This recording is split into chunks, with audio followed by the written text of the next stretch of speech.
Today's podcast is with Andy Arts. Andy, as well as being the unofficial sponsor of guests for this podcast and a good friend, is also the producer on the movie Spindrift, the Barry Blanchard Story. The movie documents the life of Barry Blanchard, and I would highly recommend going to watch it. I'll add a link to the movie in this episode's description. In the conversation, Andy gives a behind-the-scenes look at what it takes to create a project like that, and it was a really cool conversation to have. I hope you get as much out of it as I did. Now on to the episode. I watched Spindrift and it was honestly amazing. Like, I'm not just saying that. Like, I was actually really impressive with the... Like, it was quite emotional. Like, very emotional, I would say, yeah. Like, I obviously didn't have an idea going into it exactly what it would be. I almost thought it might be like post-injury. But it was almost like Barry's whole life. Yeah. God, where do I don't even know where to start with this, because I'd been thinking of Spindrift for 5-6 years, and I remember I always wanted to tell Barry's story, not about Barry the climber, but about Barry the person, because so many people, they see in social media and all the news articles and, on TV and so on, and it's always about Barry the climber. And I would like this, as a regular person, who's quite interesting as well. And so that was my idea of making a film where it was 70% of the person and then 30% of the climber. And so that's how it started in my brain. And my wife Kat and I, we'd been amalgamating a whole bunch of information about Barry, and I've known him forever as well. But I read everything, and we'd have piles of information about his life. And so that was the first start of it. And then I applied to the Banff Mountain Film Festival film shop, and I got denied. And the guy, whoever, I know who it was, but we won't name any names. Name and shame. But one of the things that you have to do is you have to say, if you have a film in mind, what the film is about. And so I said, I want to make a film on Barry Blanchard, and this is, what I want to do. And the guy replied, and he's like, you would do him a disservice making a film on him. What? Yes. I was like, fuck you, Wow. Why do you think he said that? Like, I know where he was coming from. I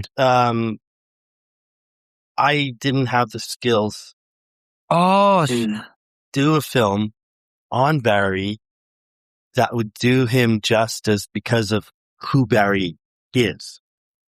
And but what he didn't see was the character me, and I knew that. And I always surround myself with people who are smarter than me, who have much better knowledge than I do, and different skills and so on. And so, anyways, when I got that reply, I was just like, wow, that's really mean. Yeah, he could have done it differently. Yeah. He could, or I should say, he could have said it differently. I know where he was coming from, and there was truth to what he said, and sometimes truth hurts. But what it did is it just made me like, when someone says that to me, I'm just like, I'll prove you wrong, So, so it took me 4 years to make after that. Okay. Yeah. And then from there,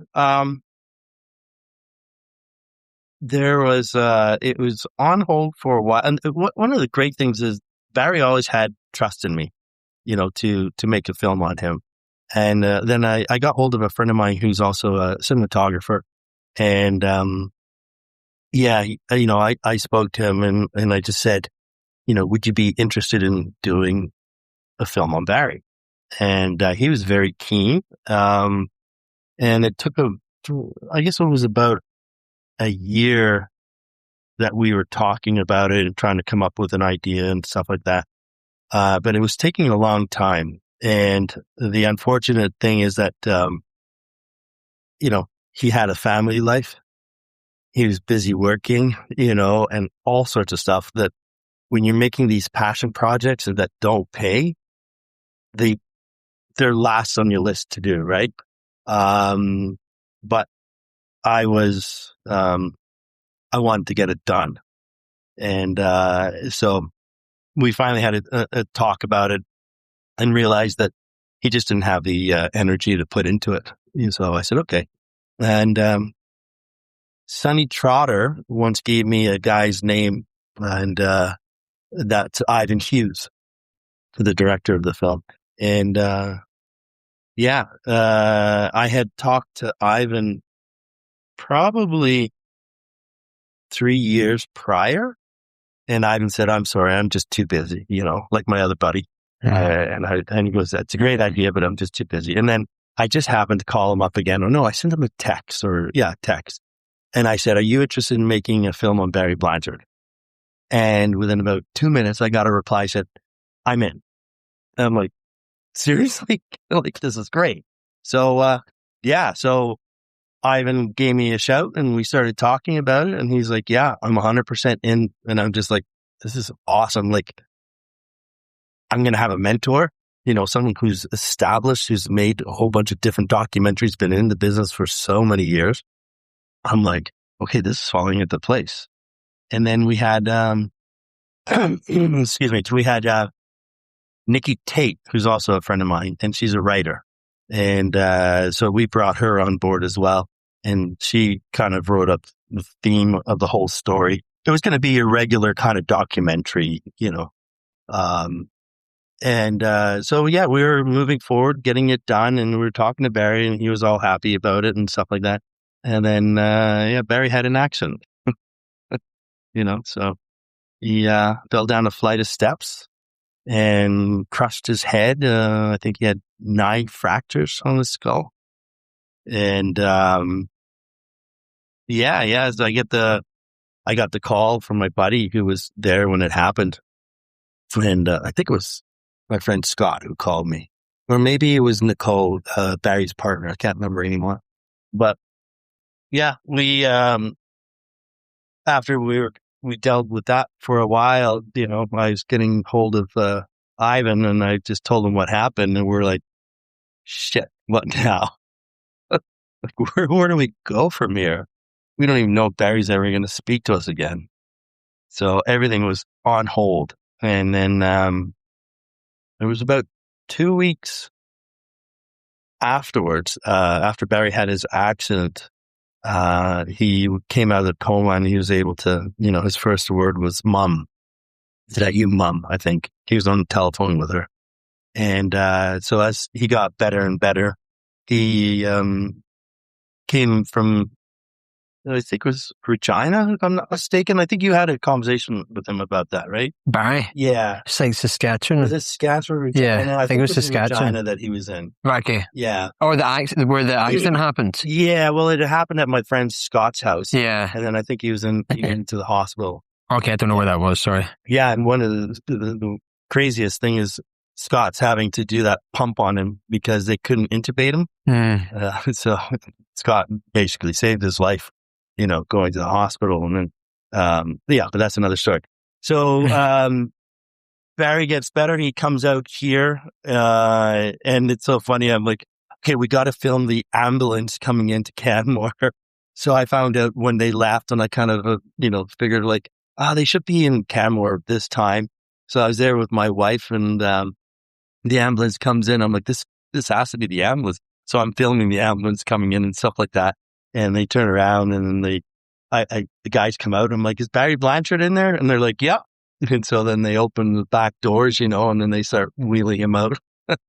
And it was quite interesting. At one point, I would just like, I can't film this. I got to drop my camera and go to my buddy and give him a hug, like he's alive. So, so I put the camera down. So in one aspect, I didn't get much footage, but I had a little bit, but at the same time, it was just like the ideas as a filmmaker in me just stopped because my buddy was back home, so, and so then from there, I started filming him slowly. And it was so bizarre because it wasn't Barry, the person that I knew before. It was someone different that was learning again. And so I filmed him, he had to learn how to balance himself on these little balls and stuff like that. He had to learn how to walk again because his balance was completely off. I went climbing with him for the first time, and, I saw him take the lead, and that was quite interesting because watching his movements ice climbing after doing it for so long, there was hardly any change to his climbing style.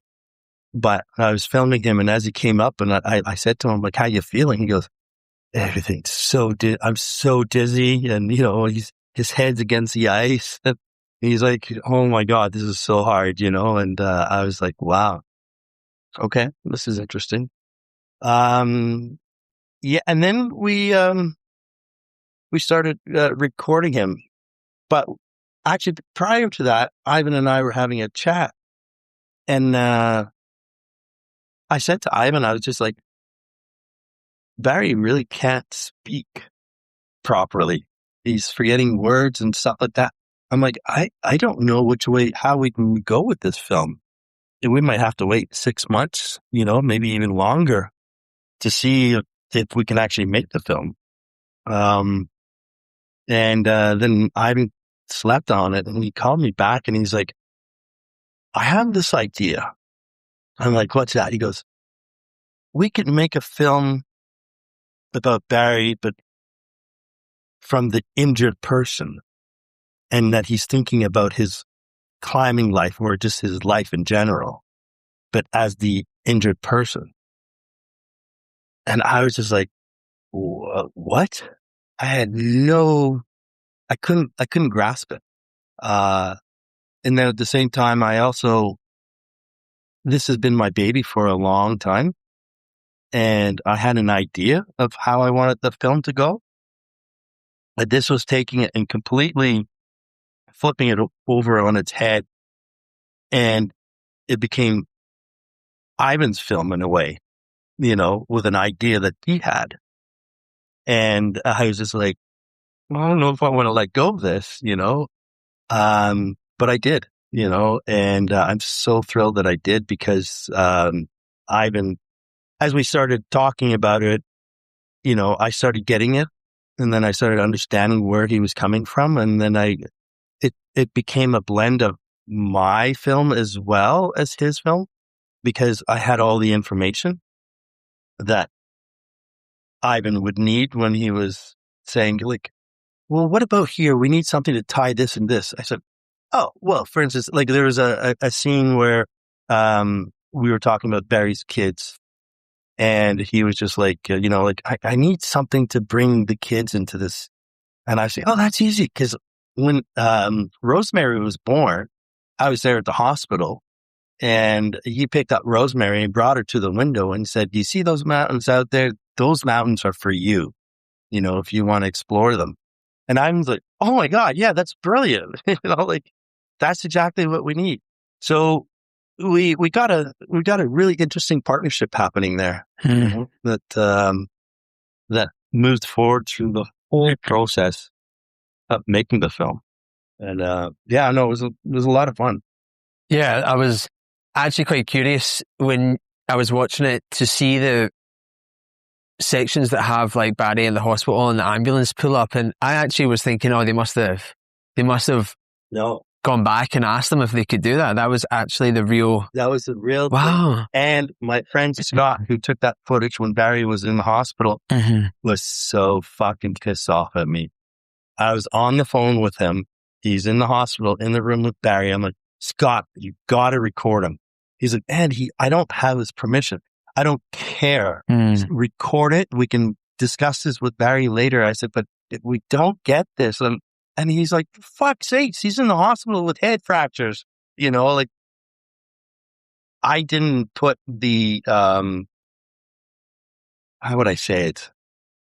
I had the filmmaker's hat on. I wasn't there with Scott, and I didn't appreciate the fact that he's in the hospital with a dear friend of his who he hopefully saved his life, might come out and be able to talk again. And so, Scott was in a different frame of mind than I was, right? But I'm so thrilled that Scott actually did it. And was Barry, did he say anything when he came out of that? I would assume he was happy with it because he obviously made the movie. Oh, Barry's like, yeah, of course Andy would ask you to do that. Yeah.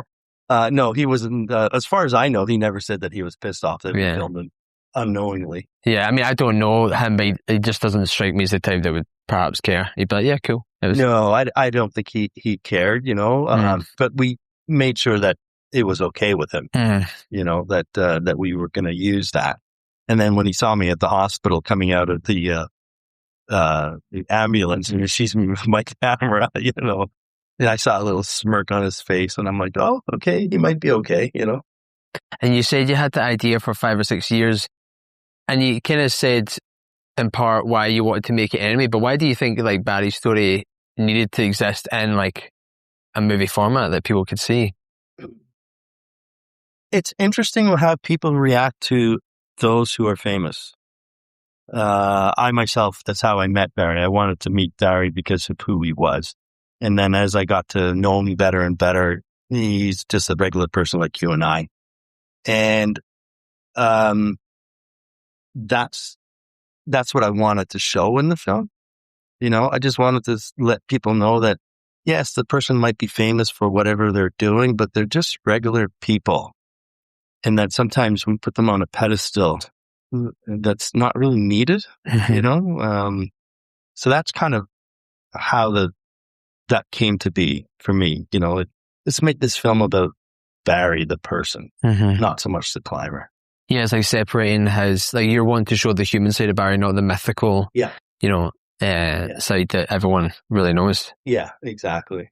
And with you kind of mentioned it there, and I know you've told me that story before, but I think you have quite a cool story on how you met Barry. Yeah. It might show your age, though. That's the only thing. Yeah, but that's okay. I don't care. Yeah. So I don't know how many years ago. I've probably known Barry since 1995, I think. Yeah. So a long time. 30 years. Yeah. Well, it's a long time. Yeah, I know. Yeah. So of course, Barry Blanchard, you hear about him when you're, getting into the climbing scene, stuff like that. And he was, him and a few others were like the gods. And I was just like, I wonder, how can I meet Barry? Because I'm a fanboy. And my girlfriend, Cindy Haig at that time, and I, Cindy came up with the idea of starting the Bow Valley SPCA. And so I was trying to figure out, how can I generate money for the SPCA? And so, so I'm like, wait a second. I can ask Barry to do a slideshow, and then I'll have I'll get a bunch of silent auction items and stuff like that. And then the money that we make off the silent auction and the money that we make for the entry fee, we can generate that and then give it to the SPCA. And I'm like, and I get to meet Barry Blanchard. So I actually wrote him a letter and delivered it to his house. And then he got hold of me and he's like, yeah, man, I'm totally in with that because he loves animals, And so the first time I went to his house, I knocked on the door and he opens it up and, I'm like, hey, Barry, it's Andy. And I go to shake his hand. And he's like, oh, man, I am so sick right now. You don't want to touch me. And I'm like, I don't care if I can shake your hand. Yeah. But he wouldn't shake my hand, He's like, I don't want to get you sick. And so that's kind of how it all started, And then he did the slideshow for us and we generated, I think, about $4,000. Wow. Yeah. So that was the start to help SPCA move forward. And then, I did multiple slideshows and I got different people that were in the climbing scene to get on board. Some of them had no interest, but, I would hear from them, the only reason I'm doing this is because Barry asked me. And so I'm like, well, fine, whatever. I just want your money. I want you to be able to generate the money that we need. But yeah, so that's how I kind of met Barry, and we got to know each other slowly. Which was I didn't get to know him well until later on in the years, because at that stage, Barry was all about climbing. If you weren't really in there to be climbing, he put all his energy into the climbing rather than energy into outside friends, if you could say. But I'm always persistent and stuff like that. And, we got to know each other more and more, So yeah, that's how I met him. And was there like a moment where he shifted from just like the name Barry Blanchard to like someone you're like, oh, like my friend? Yeah, it actually didn't take long. Okay. Yeah, it didn't take long. That the fanboy kind of disappeared probably months afterwards. I was like, well, not months, because I really didn't get to know Barry for about 5 years after I first met him. So, but I'm not one. It's interesting. I'm contradicting myself here. I'm not one to put the person on a pedestal, but it did with Barry. Mm-hmm. But soon afterwards, I realized, he's just a regular person, and yeah. So that's how it all started. And when you decide to make the film, like you're obviously making a film about someone who's like very important within like a community, like Canmore and like the climbing community. How do you decide what to show versus what not to include in the film? Barry gave Ivan and I carte blanche. He's like, you guys are the filmmakers. You put what you want in there. And there were certain things that, we have people kind of say, like, oh, you didn't put enough of that in there. You didn't put enough of this in there. We had to decide, first of all, the film had flipped over onto its head. So we had to change it. And then Ivan and I had to figure out how to tell the story. So that was one of the things that changed everything. The other, as to what we wanted to put in there, we wanted to concentrate on Barry's background, his family life, his climbing. We just had to find the story. And so when we made this film, we made it as a calling card, because we could easily do a 2-hour documentary on him. And so that's what we really wanted to do, is to make a full-length documentary. Oh, do you? Yeah. Oh, yeah. I'd love to, but we have to find the money to fund it. Yeah. Because, the amount of energy that I put into this film here at Spindrift, if you think about it, I got paid maybe 5 cents an hour. But I didn't do it for the money. Mm-hmm. But so we had to figure out, first of all, how do we tell Barry's story from an injured person, and how he reflects on his life, and what's important in that, in order to understand the story that the injured person is saying. So I mean, there's a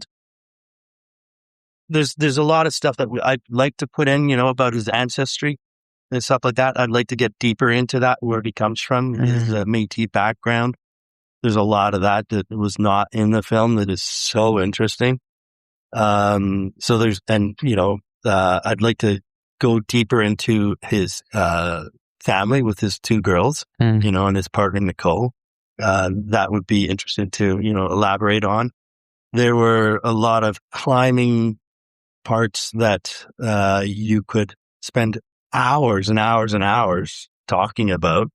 So we had to, there's so much information that we had to condense it to about 22, 26 minutes. I can't remember how long it is, but yeah.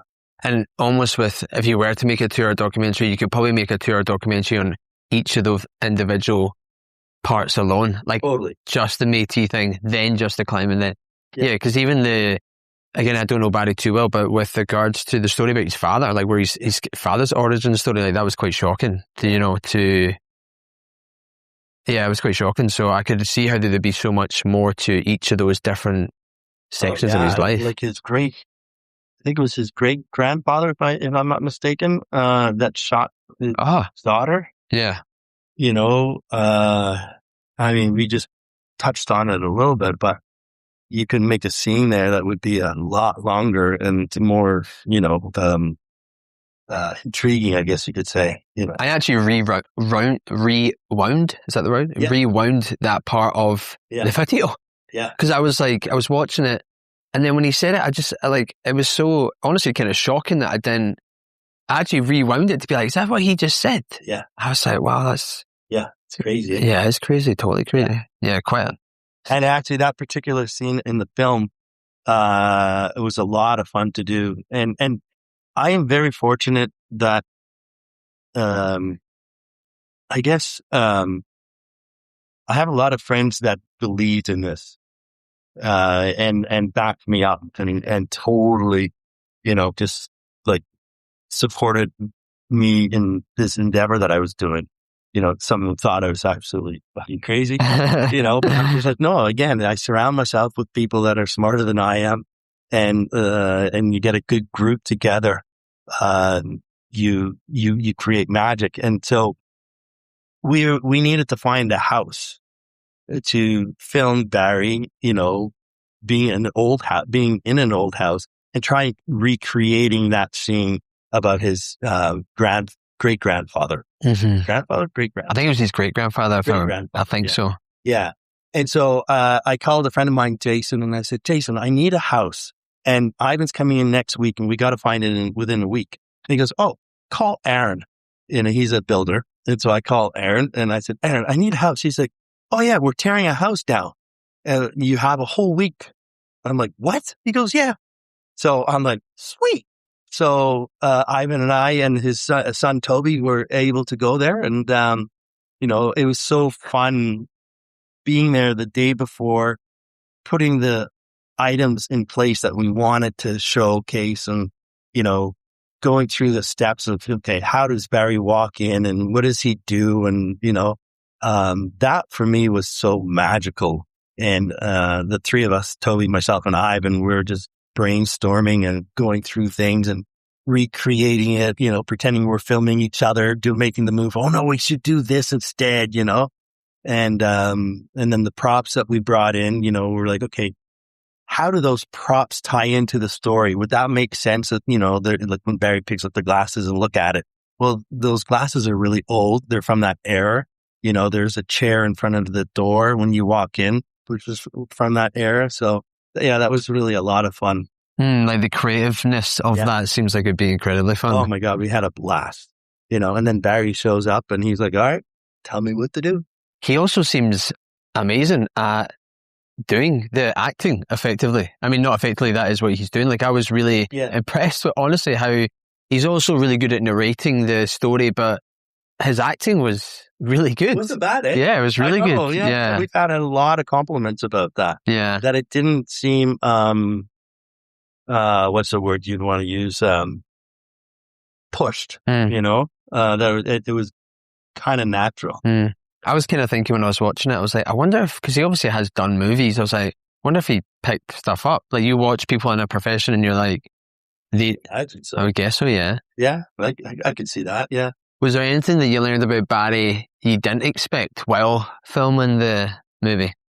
No, I can't say there isn't. I do know that the narration part we redid, because when we first started filming Barry in the narration part, he couldn't do one sentence. He could only do one sentence. And that was because of the injury. And that was emotional for me. Seeing my dear friend struggling so hard to say just a sentence and not being able. Sorry, dude. So that was a bit of a challenge. And, I kind of asked myself, like, do we do this? Am I pushing him too hard? And, I spoke to my wife and a couple other people, and they're like, just be natural with the whole thing, and see how it progresses. And so we started doing a little bit at a time. And it was interesting because after about a month, he was able to string a few more sentences together, and his voice was louder. It was a little bit more like Barry, but it wasn't. And as the months continued on and on and on, and then when we did the last parts of the narration, because we did the narration from different timing in the film, it wasn't just from start to end. We might have the end done first, and then we went to the middle, did some narration there because we had, already filmed this part of it, and so we were trying to make the film together in that way. And by the end of it, Ivan and I were just like, he has to re-narrate the whole thing because of how he sounds here and how he sounds over here. It's two different people. If I could do one thing differently, it would have been cool to have been able to do the narration as it was from the very start. And then slowly, as the film would go, you would actually hear how Barry's voice and the way he narrated it change. And that would have been really cool to see, but hindsight's 2020, right? Yeah, it's a really cool idea. Yeah. So do you actually have those audios? Yes. Yeah, you just decided not to use them because you're like, it didn't dawn on me until later on. Yeah. And then I was like, oh, that would have been interesting, right? But again, like I said, we filmed some of the end part at the beginning, and so that wouldn't have really made sense. He would have been sounding weak at the end, where it was, he wasn't. So, but yeah, that was a fascinating thing to see. Your friend just growing. Getting better and better all the time.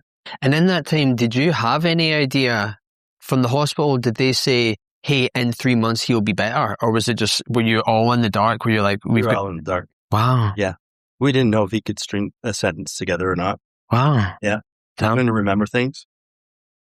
Still to this day, he'll forget stuff. Like we'll be driving by, for instance, and he'll see a ladder and he's like, what's that called again? A ladder. Oh yeah. Okay. Right. Huh. Yeah. Do you think 100%. Yeah. Do you think he ever uses it to his advantage where you're knowing Barry, probably. Yeah. Selective memory. You're like, remember that time that you did this thing? And he's like, no. No. Yeah, exactly. I feel like I've got a friend who's, selective, what would that be called? Selective, memory, no? Memory or something. Yeah, anyway. Yeah. Like that. I've got a friend who does that, but it's usually on like a drunk night out. You tell him the next day and he's like, no memory. Yeah. And the movie, it wasn't, as you've kind of stated, it was, from my perspective, it obviously was like his full life, but through the lens of like the injured person, as you said. It wasn't a movie that just solely focused on his achievements. It was more about like, time, like change, the evolution of his life. One, an injury, and then two, as a bigger, as just his life in total. What did you feel like looking at someone else's life through that kind of lens? Did it like shift the perspective of your own, like analyzing someone's life so heavily for such a long period of time? Did it kind of shift your own perspective on how you look at yours? No. If anything, that it gave me was more empathy. Yeah. And to be, I wouldn't say I'm demanding. I'm not demanding, but I'm a bit like a pit bull. When I have an idea, I cling on to it. I'll see it through. The thing that I did learn was that I had to be patient. Yeah. And that it wasn't too hard to do that, but that's one of the things that I found that, just be patient with this. And patient because the process of filming just took a long time, or because of like the situation itself with Barry being injured and you not knowing if it was that and we didn't know for months. We started filming after his injury. Maybe I think it was maybe 2 months after his injury or 3 months after his injury. And we were thinking of trying to get into the Banff Film Festival. And so we knew we had a timeline that we had to get it done. So sometimes I probably did push him a little harder, but I kind of look at it and go, maybe it was good for him, to make him think a little deeper and harder and trying to achieve what we were hoping to achieve. Yeah, I would assume that someone like Barry as well, who has such a long history of pushing hard, he probably is the kind of person who you can lean into a little bit to get them to maybe go a little bit deeper. Oh, 100%. And so I also didn't appreciate that you were filming it while that injury actually happened. So, I mean, it's such a unique perspective on it as well, because as you say, it completely changed the dynamic of the film altogether. Like, I mean, this is stating the obvious, but obviously, you don't want Barry to get injured, but do you think the idea that you originally had, would it have had as much of an impact, do you think? Like the way that you were going to tell the story originally? It would have been a completely different film. Just different. A completely different film, yeah. Mm-hmm. Yeah. Like I said, Ivan came up with this thought process as to how to tell the story, which I had to, learn to let go of. Like I said earlier, my idea. So yeah, no, it would have been a completely different film. And in fact, one of the interesting things is that we've won awards. I think we got the best film in New Zealand Film Festival and a few others because it went around the world, right? But one of the most interesting thing is the Yorkton Film Festival, which is in Regina or Saskatchewan. Saskatchewan. Excuse me. And anyways, we actually won best film there for documentaries. And that is the cream of the crop, basically, of Canadian filmmaking.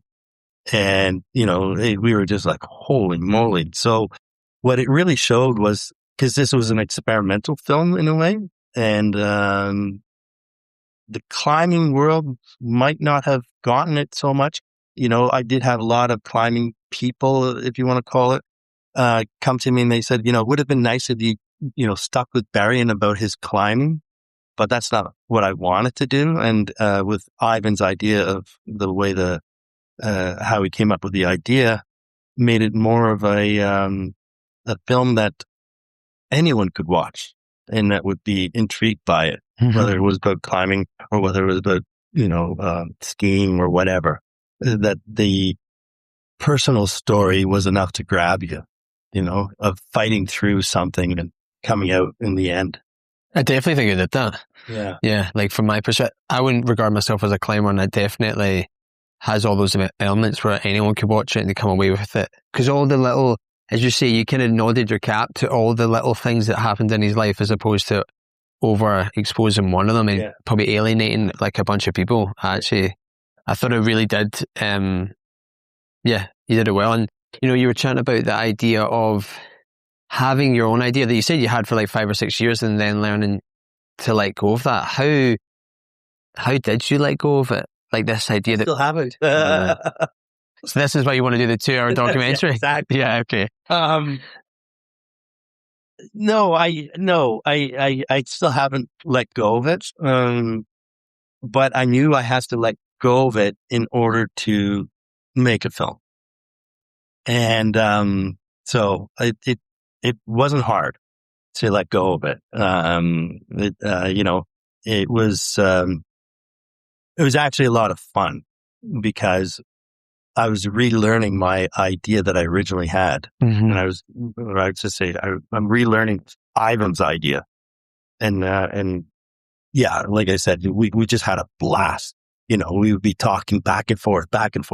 And Ivan would come up with some ideas and I'd be just like, no, that's not Barry.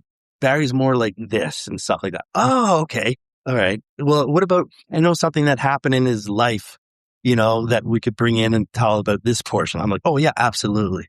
So, we had a blast doing that. And was there to go to the opposite end of the spectrum, was there anything that was like, what was the scariest thing about making the film? Nothing. No. No, I can't say I was. I mean, you always think of how people are going to see it. If they're going to like it, you want people to like what you do. That was nerve wracking, that part, like entering them in film festivals and whatever people are going to say. Are they going to say, oh my God, this is absolute crap. You did injustice, or are they going to say, oh my God, this is really good? Or so that, that was in the back of my mind all the time, for sure. But at the same time, I'm just like, if you don't like it, do it yourself. Did you send a link to the guy who had sent you that? Well, oddly that enough, email. I reapplied to get into the course, and I was given the okay, and so yeah, I was there, and I brought up the same thing. I'm doing a film on Barry Blanchard. To that guy? Yeah. And did he have another frosty response? Not at all. He was like, good for you. Okay, fair. He's like, I'm glad that you're still pushing for it, Fair. So, and he gave me some good advice as well. Yeah. Yeah, I guess the fact that you were still pursuing it showed him that it wasn't just a flash in the pan idea. Yeah. This guy, he's like, okay, this guy, yeah. Was that like a couple of years later, or was it? That was probably about 4 years later. So he's like, yeah, this guy's still got the same idea 4 years later. Clearly, he cares enough about it to have it as a burning idea. Yeah. But I mean, this film wouldn't have been made without all the people that supported us. It's incredible. Asking friends to give some money. Because what I tried to do is I tried to make it so everybody that took part in the film to get a little bit of money for this craft that they have been honing their whole life, rather than just saying you got to do it for free. And so I was very lucky in that. And in fact, one of our major sponsors, Hank, we're going to rewind that part. Yeah, Hank Van Der or something, sorry? Hank Van Wilden. Hank Van Wilden, yeah. He donated a huge sum of money that really helped us, and when you get a little bit of money to do work that you put your sweat, tears, and everything else into it, rather than doing it for free, it's different. You're like, oh, okay, I'm getting a little bit of money, so I'm going to do, the best that I can. Where sometimes when it's free, a person will say, yeah, okay, I'll do whatever, But I mean, everybody that took part in this film, it's just incredible. Like my buddy Jay, I'm like, okay, Jay, we got to recreate. Ivan came out with this idea, and he wants to have an avalanche happening while the person's ice climbing. And we're like, huh. So I'm like, but I got an idea. We're going to go out Spray Road. There's an ice pitch that's about 20 feet high. And on top of there's a whole bunch of snow. And I was like, we're going to get a tarp. We're going to stake it down. We're going to put a whole bunch of snow onto the tarp, and I'll give you a broom. Then I'll go back down and I'll start ice climbing, and you just start throwing the snow down on me. And, and so Jay was just like, sure, man, let's do it, and then there's another scene where, I was in I had to, make it look like I was in a snow cave. So I went up the spray, and there was a massive amount of Spindrift that had regurgitated and made a huge snowbank. And I knew I could get underneath there, so I would dig underneath and make a snow cave. But I was paranoid that it was going to come down on me. So I'm like, okay, Jay, you got to stay out here with the shovel, and just make sure it doesn't cave in on me and stuff like that. So, you have friends like that. Friends that are fortunate enough to give you some extra money. Patagonia gave us money, the soap company, a whole bunch of other people. There's connections. For instance, I was at the film festival when I was in that course, and a friend of mine, Steve Swenson, saw me there, and he's like, "Oh, you have to meet Jim Aiken. I think it's Aiken or Atkin. He's a filmmaker." And I'm like, okay. And I hate doing this sort of stuff. Because I'm kind of shy. And he's like, he just drags me over there. He says, hey, Andy has this great idea about making a film on Barry. He's going to pitch it to you. It's just like, oh my God. So here you have this professional filmmaker that I'm about to talk to.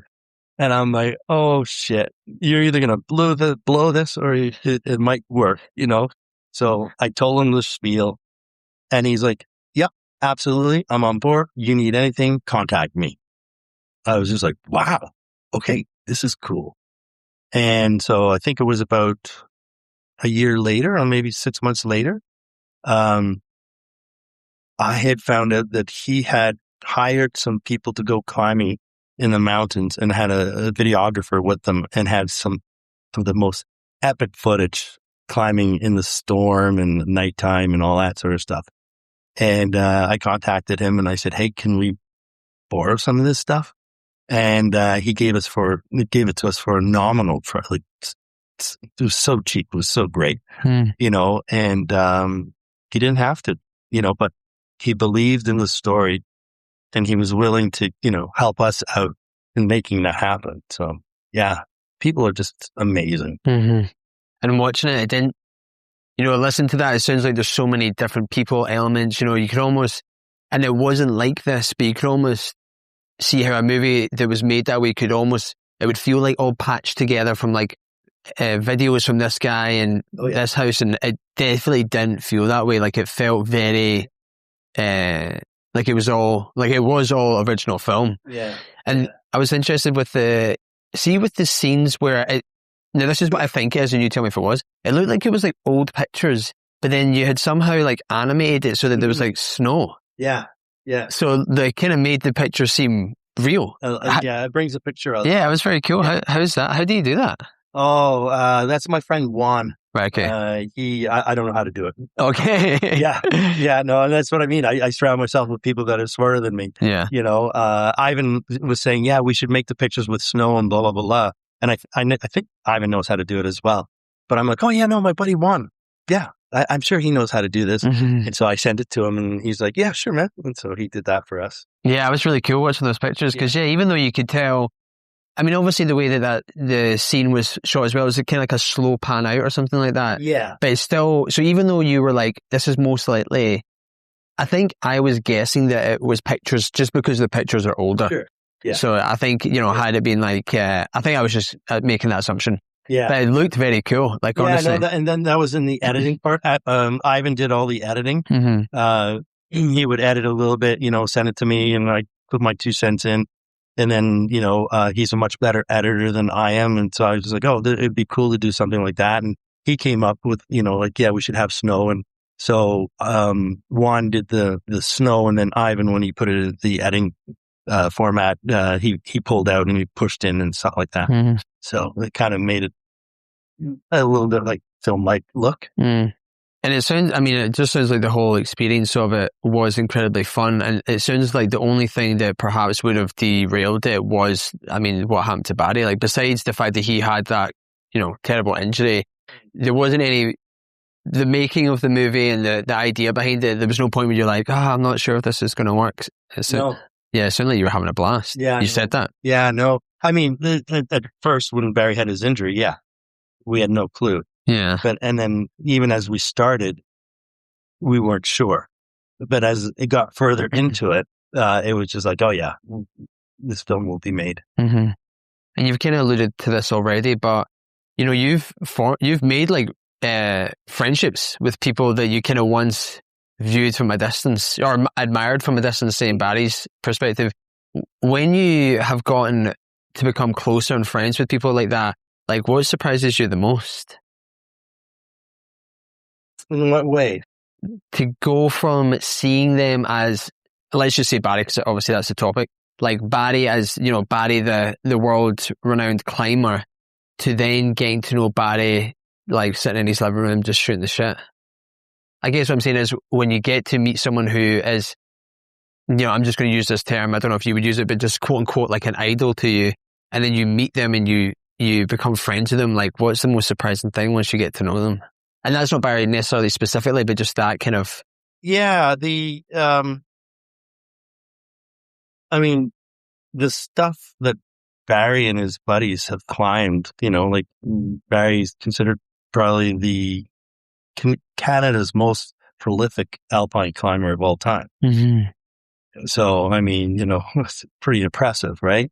But he's just a person. And through making this film, and over the years, I met a lot of Barry's friends who are like him, and,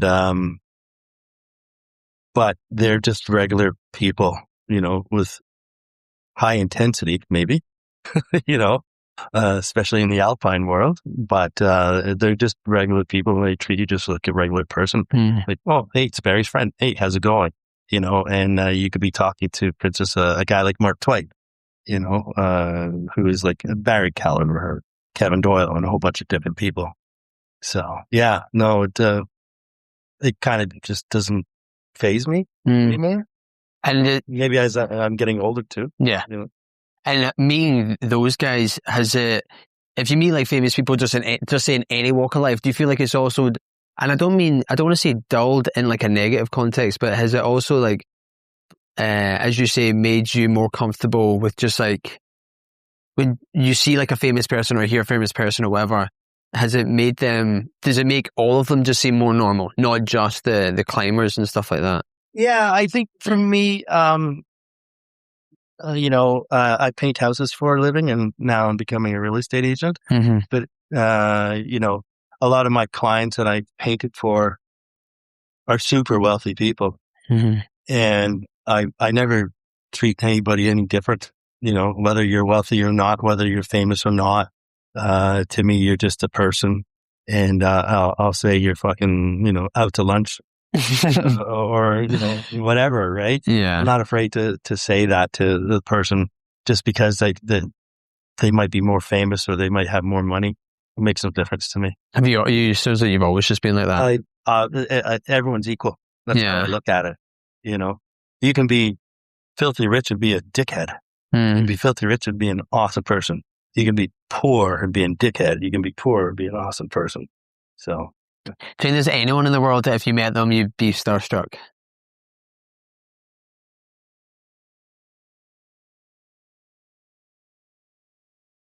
I don't know. I don't think so. Yeah. I don't know. Like, I love Tom Cochran, who's a musician. And, I met him, twice. And it was cool to meet someone that has an impact on you through their music. But was I starstruck no, I just, he's just someone doing a craft and is really good at it. And I appreciate what they do. And, their music moves me. And I get to meet that person that has left that impression on me. So I feel grateful for that, for sure. Yeah, it sounds like, and I'm maybe thinking about myself here, like I don't think I would be starstruck to see someone if they were famous for famous sake. Like say they're like a movie person or like a footballer or name a kind of something like that. But if someone has like an impact on you and they happen to be famous, I think that's the kind of person that I would be like, oh my God, they're actually here. Like I never thought. Yeah. Like David Goggins, which is probably like a really, like a buzzword now in the ultra running community. He's just this like kind of hardcore guy. And I just happened to hear I don't know, I guess I just found him online like maybe 5 or 10 years ago, maybe when he started kicking off. And I think he's someone that I perhaps wouldn't be starstruck by, but I think if I met him, I'd be like, oh wow, I kind of like, took in all his content, like everything that he was saying and everything. And I've got older now and I've probably moved on a little bit from that kind of mentality, but I think even if I was to meet him now, I would still be like, wow, that's that guy. Like I kind of like followed him religiously for a point in time, whereas I remember a bit of a silly story, but I was in London in England and I was with a friend who was from Egypt. We traveled together, we met up in London and we walked past David Beckham and his son, Brooklyn Beckham, right? And and it was also piss and rain, as is the UK. So it's piss and rain. We're walking down the street. Didn't he do some underwear commercial? Yeah, that guy. Well, we walked past him in the street, and as I say, the reason I'm saying it was piss and rain because it was dead. That's kind of why it was so noticeable. And I said to my friend, I was like, "Oh, that was David Beckham." And my friend I was with just like lost his mind, right? And like we had to stop in the street, and David and his son had gone into this cafe. And anyway, this is a really long story short, but long story short was that my friend was desperate to get a picture with him. And this is something, it's actually a life lesson that from this story, which was, I was like, nah, I'm not going to bother him. He's out with his son. Like, I don't want to, you know, you hear about celebrities getting hassled all the time. I just want to leave the guy, right? And anyway, so that's what, I mean, but this is like a 10-minute conversation in the pissing rain in the street with my friend who's like, keeps looking in the window and he's like, it's him. And anyway, we didn't get the picture. And once, when I now look back on that, I wish I had. And the reason being because of how much it would have meant to my friend. Right. You know? Oh, interesting. Like how much it would have meant to him to get that picture. Mm-hmm. And I don't mean to say this, I mean, it's kind of like a little bit mean on like David Beckham say, but now I think to myself, like, he does get it all the time. Like what would have been 2 minutes of me, you know, awkwardly being like, hey, can I get a picture with you for my friend? Yeah. You know, he would have forgotten about it. Whereas my friend would have remembered that forever. Yeah. And I actually do feel really bad about it, you know, just because, I think I think the pro of him getting that would have outweighed the con of annoying a famous person for a bit. But yeah, it was quite interesting though. Like he was so honestly kind of like overwhelmed by him. And I guess I was just like, oh yeah, that's him. It's not really. Yeah. Well, I mean, I remember, I was in Victoria, BC for a little bit, and I was painting out there, and I went to this person's house to give them a quote, and they opened the door, and I had a Tom Cochrane shirt on, right? And you know, we're chatting, and then but a minute into it, the guy goes, I'll buy your shirt off of you. And I'm like, no. I said, this is Tom Cochrane. And I said, I ain't giving this away. You know, and he was like, are you sure? I'm like, yeah, absolutely. You know, and then he goes, well, what about if you were to lose his job? You know, and I said, fair enough. I don't want the job. And so he started laughing, and he was there with this, I think it was his sister. Anyways, long story made short, the woman was the sister of Tom Cochrane's wife. Right, okay, yeah. You know, and so they were just giving me the gears. But then they saw how much it meant to me, right? And so anyways, I ended up painting there. And then when I was about to leave the last day, she gave me this present. And it was a picture of Tom Cochrane. And he had signed it and said, hey, Andy, you know, have a great day, Tom. You know? Wow. Yeah. Wow, that's amazing. Pretty special. Yeah, that is very cool, yeah. Yeah. But then, you know, and then you go around like with Barry, you know, or if I'm with Will Gadd or people like that, people are always coming up to me or up to him. Going, oh my God, you're Barry Blanchard? Oh my God, can I get a picture with you? You know, and you're standing right beside him, you know, and you're just like, oh my God, here we go. And so nowadays I just laugh and go, yeah, and I'm Andy Arts. And they'll be like, okay. Have you ever been out with Barry and someone has asked Barry to take a picture of you and the person?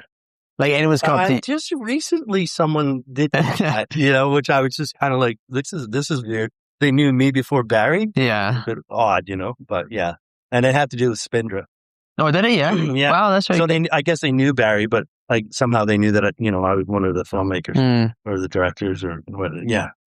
And you know, I feel like in this day and age or this era that we live in now, like everyone seems that like, you know, everyone's trying to build like an image online, like, or create like a persona.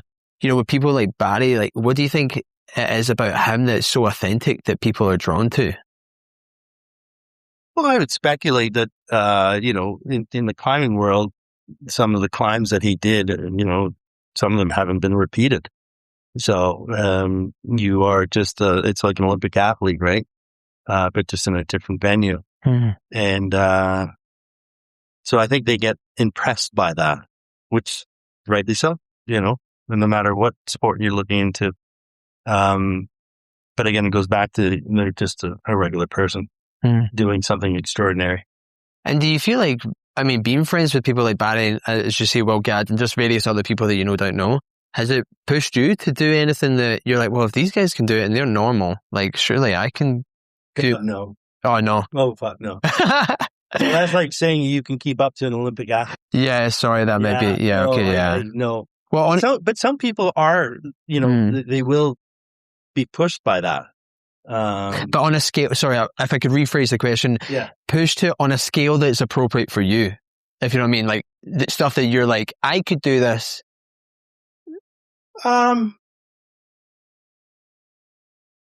It's, no, not really. Not really. Like, I mean, I have that in myself, whether it's if it's about filmmaking or it's about climbing or, I find that, more so when I'm with my friends and you're doing something and at that moment, those friends are pushing you. That's when it kind of kicks in, you're like, all right, I'll push through this, but not so much about what other people are doing that I have to make myself become or be as, as good as them and stuff like that. No, I don't follow in that. Some people do. Yeah. There's a lot of climbers in town or a lot of people in town that compare themselves to the hardcore groups. And it's a bit weird because in Canmore you have a lot of people that are very good at what they do. But I've never been intimidated by it. Yeah, it's like keeping up with the Joneses, almost you can't. And some of these people you can't, as you were saying, like. But some of them push you, right? Yeah. So, like for instance, Will Gadd, he's been filmed by so many professionals, and he's been frank with me, teaching me, no, Andy, you got to do this and this and this to make it look like this here. In the filming aspect, because I've filmed a couple of times. And so, even though I'm filming him, I'm learning from someone who has way more knowledge than I do in filmmaking, but he's the athlete that I'm filming, so, I listen to that a lot. Yeah. Yeah. I think even on this though, excuse me, on this podcast, like I have learned from each person, like, when I did one with you and Andy and, not you and Andy, sorry, you and, Wade, sorry.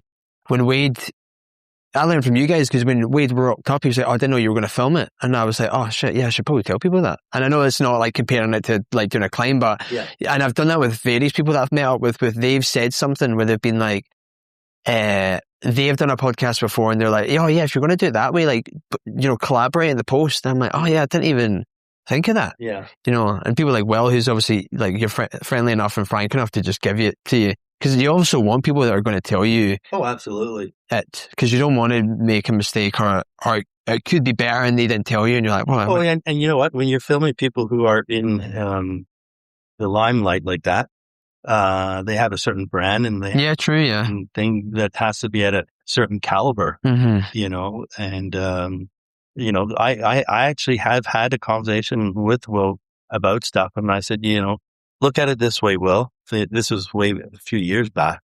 I said there's a 5'5" climbers and there's 5'15" climbers. I'm like a 5'11" climber in the film world, so I can't get. I'm not yet there at the 5'15". And he's like, yeah, I totally understand. But he actually gave me one of my first opportunities to get into the filmmaking of, or not filmmaking, but filming athletes. He took me out to Saskatchewan and he was paragliding. Oh, was he? Yeah. And he just brought me along and said, okay, and he helped guided me into what I needed to do, like for one of the most stupidest things. After a day of filming, I said, he's like, okay, so are you going to take the clips and put them on your computer? So, in case something goes wrong with the camera. I'm like, I don't have a computer. He just looked at me, kind of like, seriously? I'm like, no. And he's like, oh my God, I got to teach you so much. Where were you going to put them then if you didn't have a computer? I was just going to keep filming until the card was filled. Ah, wow. That's how stupid I was. Yeah. And I wouldn't say stupid, but, I didn't know. I just didn't know, right?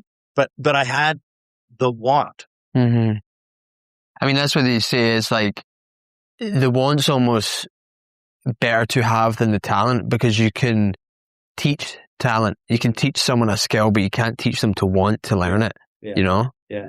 I think that you say that quite a lot. And you could probably in work, in sport, in any context, you could really apply that. The person who has the want will outwork the person with the talent. Because the person with the talent will probably just give up at some point. Yeah, it could be. Yeah.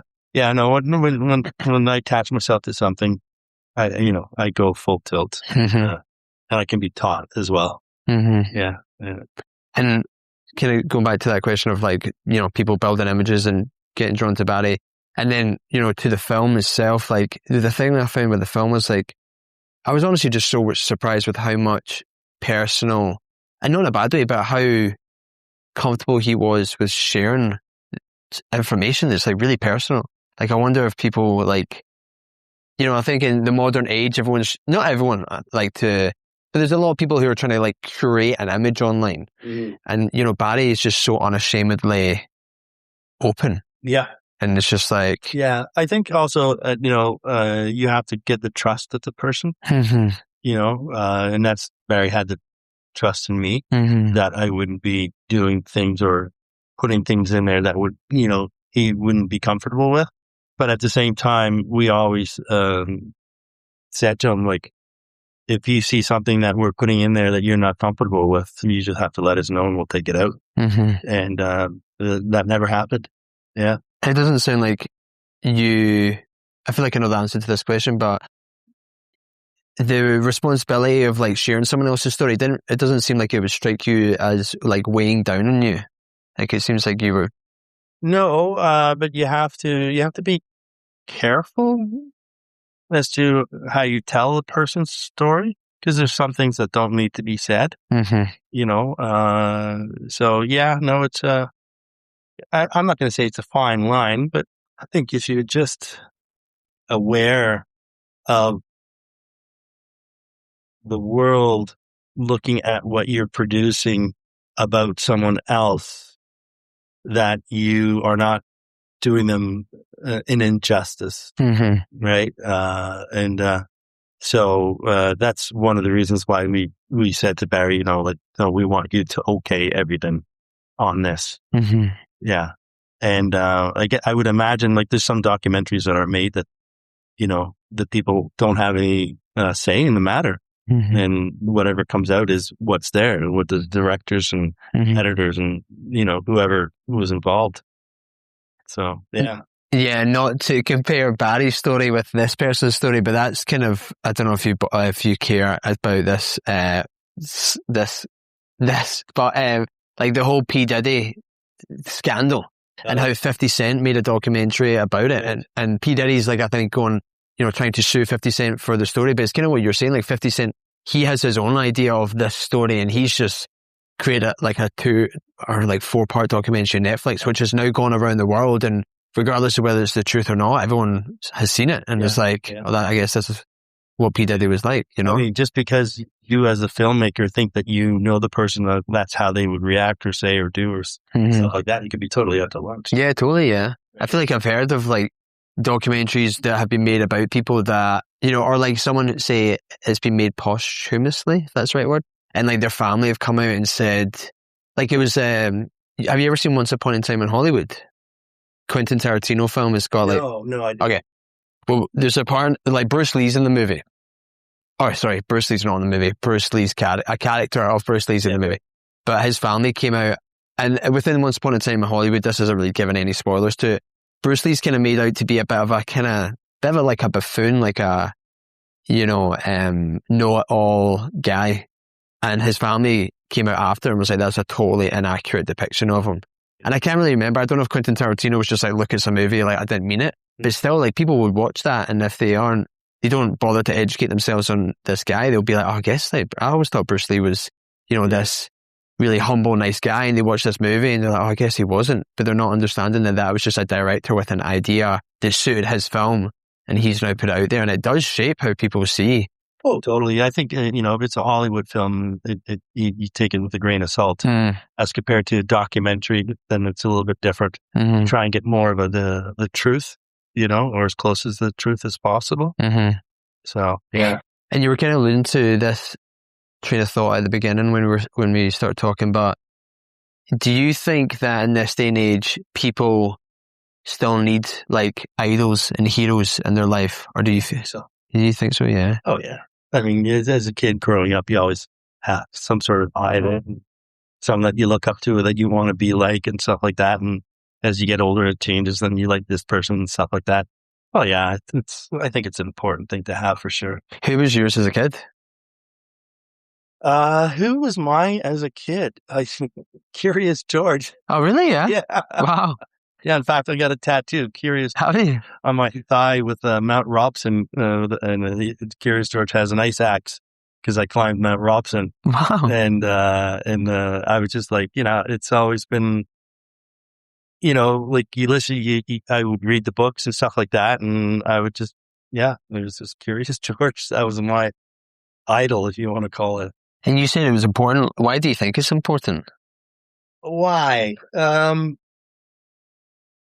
it probably stems to the fact that I had a stuffy of Curious George, and growing up, that's comfort, and so, it just gives you comfort, and if you're comfortable or you're comfortable with something or something like that, and it gives you positive feelings. So that's probably why. And then, sorry, I think also on that, why do you think it's important for people to have heroes in general, not just like specifically yours with Curious George at that time? Heroes in general, just I think I'm speaking for myself, so I don't want to speak for other people. But if you have something that or someone that you look up to, that does something to you, and your character and how you act and how you may want to be and stuff like that. And if it's a good influence, it helps with your upbringing, but that's just me. Some people might say, no, I don't need, anybody like that. But, I did. Yeah. I think it's been interesting is my heroes, and heroes is probably like the extreme term. I think people just that I look up to as I've got older, like I think when you're younger, you're like, this person's my hero. And then you grow older, you mature, and maybe your ideas kind of fall away from what their story was. And it's surprised me how much it has changed as I have changed. And there's people that I'm like, I don't know if I would really, I think that person was great at that point in my life, but now I don't necessarily agree with like the kind of some of their ideas. Yeah. Well, I'm sure like with the Curious George, if I were to look back and read some of the text that they have in the book from back then, you'd be like, oh my God, that's so politically incorrect. Yeah. Right? Yeah. So, yeah, I'm sure it changes as you get older. And yeah, for sure. Do you have anyone now that you're, hero is quite an extreme word, but anyone that you just, look up to? It's weird saying that to a grown man. Yeah, no, for me, it's my friends. Yeah. Yeah. I have a lot of dear friends and I see what they're doing and, whether they're being successful in financially or whether they're being successful in their marriage or partnership or whatever it is. It's more them that are the ones that leave an impression for me. Not so much someone that's in the limelight. Yeah. I think as I've got older as well, the limelight no longer like would appeal, if you know what I mean. I always say to people like, I would love to be rich, but I'd hate to be famous. Like honestly, I would. I'll take both. Yeah. But I just think, and I'm probably thinking of fame in its extreme context, like say like a Michael Jackson or Justin Bieber or someone someone who can't walk down the street, take away from life, like, totally. How much they can't do. Yeah. But I would love to be rich, but I guess as you get older as well, like, the allure of like fame or the limelight or just like being people spotting you in the street kind of wanes.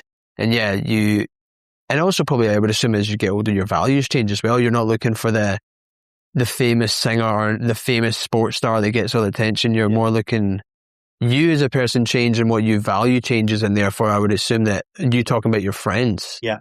100%. Because you're looking at them and you're like, I value the fact that they do this.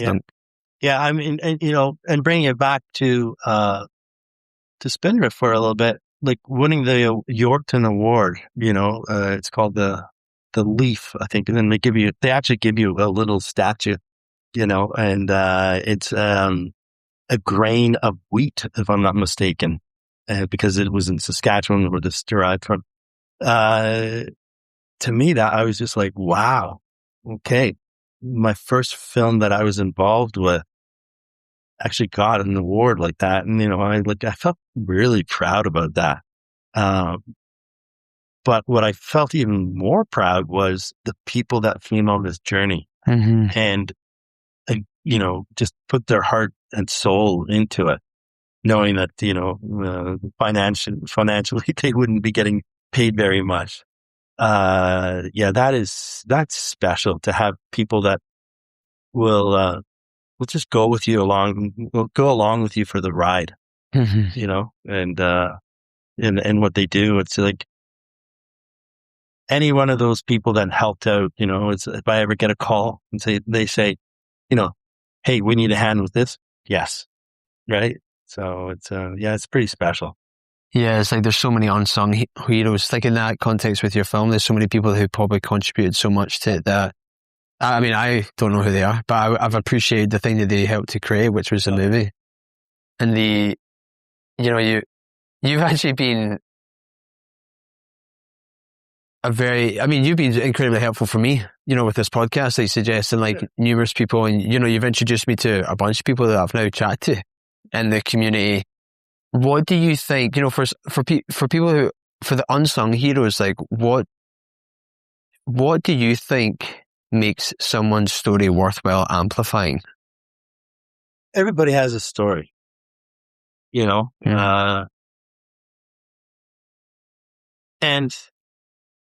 everyone, I think, honestly has an interesting story. I could do a film on you, how you became this person that's doing podcasts. What's your background? What made that happen? Where was that switch that you said, one day I'm going to do this, and now you're doing it. So I think you could make a film on anybody, whether you're famous or not, you could still make an interesting film. So that's how I kind of look at it. Yeah. I mean, that's exactly the idea that I had for this podcast, really, was the fact that I would bump into, this is everywhere in the world, like any person, any place. The minute times I bump into someone who, just like you and I, like Joe Blogs, and you chat them for like any amount of time, 30 minutes, a day, a couple of days, and I'd be like, that's like, whatever they said, I was like, that was amazing. I wish I had the opportunity to meet more people like you, and I've now created this podcast as an elaborate... Well, yeah, you will. as an elaborate excuse to do so. But have you heard or seen of a movie that's just come out called Train Dreams? No. Highly recommend it. Train Dreams, right? So, I'm not really giving anything away by just telling you this, which is the whole idea of the movie is that it's about celebrating the ordinary life. So the story just follows this guy, and they're like, I think it is the guy who is in it goes from a time when we don't have any electricity, and he lives in the bridge of the gap between like living in a cabin with like candle and then like trains and electricity at the end of his life.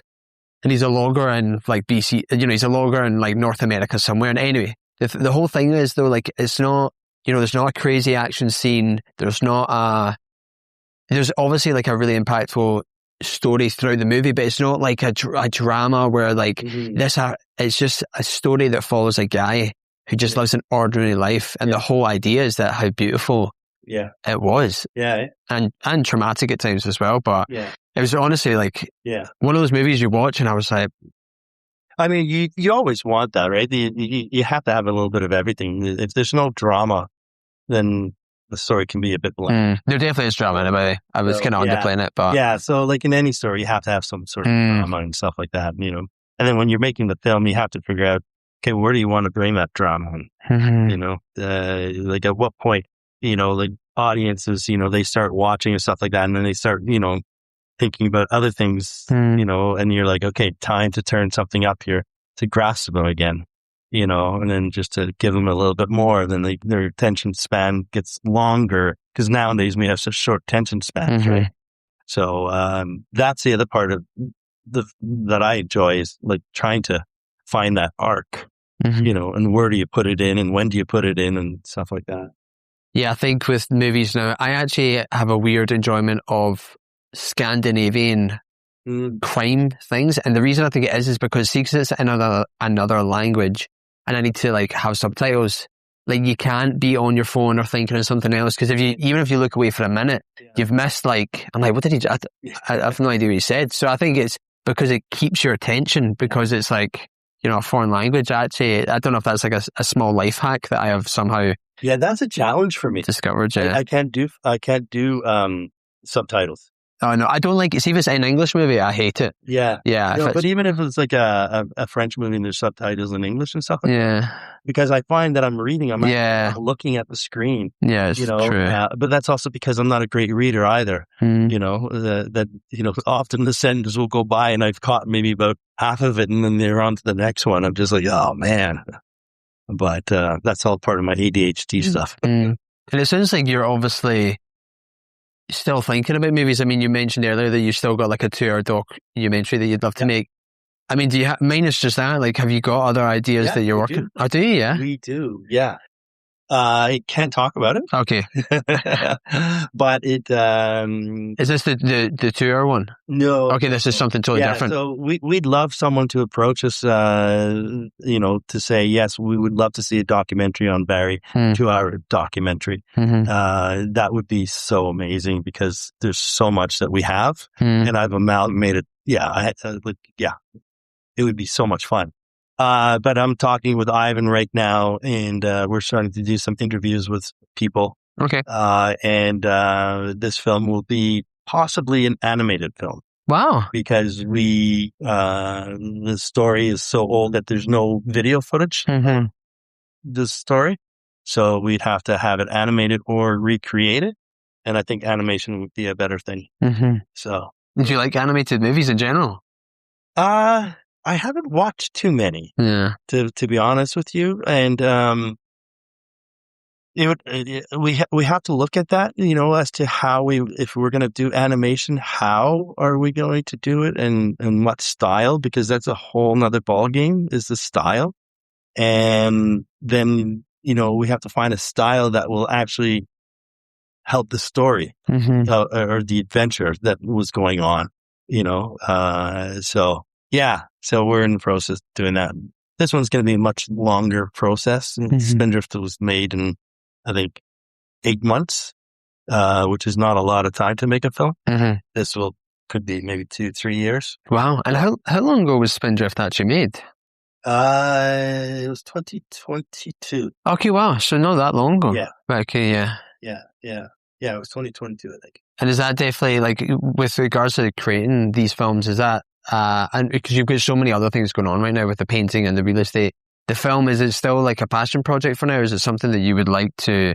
So the idea is, we have to amalgamate a whole bunch of interviews with people who are alive. And then we have to find the story.